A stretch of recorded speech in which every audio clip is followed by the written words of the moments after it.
ಯಾವತ್ತು ನನ್ನ ಬಳಿಗೆ ಬರುವಾಗ ಅನ್ನವನ್ನೇರಿ ಸಖಿಯರ ಜೊತೆಗೂಡಿಕೊಂಡು ಬರುತ್ತಿದ್ದವಳು ನೀನು. ಇಂದು ಹಾಗಲ್ಲ, ಸಖಿಯರ ಜೊತೆಗೆಲ್ಲ ಮಗ ಮನ್ಮಥನನ್ನು ಕರೆದುಕೊಂಡು ಬಂದಿತ್ತು. ಹೌದು. ಮುಖವನ್ನು ನೋಡಿದರೆ ಮುಖದಲ್ಲಿ ಯಾವುದೋ ಒಂದು ರೀತಿಯ ಬೇಸರ, ಯಾವುದೋ ಒಂದು ವಿಚಾರವನ್ನು ಹೇಳಬೇಕು ಎಂಬ ಹಾಗೆ ನಿನ್ನ ಮನಸ್ಸು ತಡವರಿಸುತ್ತಾ ಉಂಟು. ಏನದು ರುಕ್ಮಿಣಿ, ನನ್ನಲ್ಲಿ ಹೇಳಬಾರದು.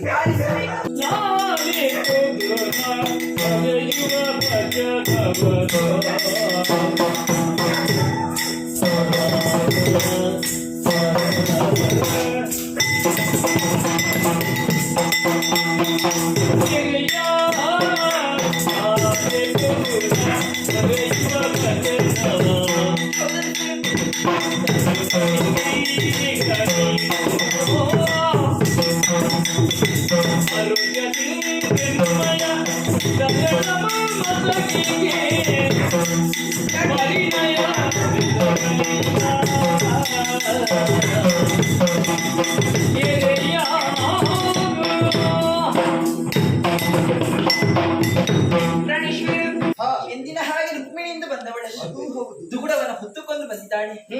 ಹೀಗೆ ಬರುವುದಕ್ಕೆ ಕಾರಣ ಏನದು ಕಾರಣ? ಈ ಹಿಂದೆ ನಿಮ್ಮಲ್ಲಿ ಪ್ರಸ್ತಾಪಿಸಿದ ಹಾಗೆ ಏನು ಕುಮಾರ ಮನ್ಮಥನಿಗೆ ಮದುವೆ ಮಾಡಬೇಕು ಎನ್ನುವ ಹಾಗೆ ಆಡಿದಂತಹ ವಿಚಾರ ಹಿಂದೆ ಉಳಿದು ಹೋಗುದು ಸತ್ಯ.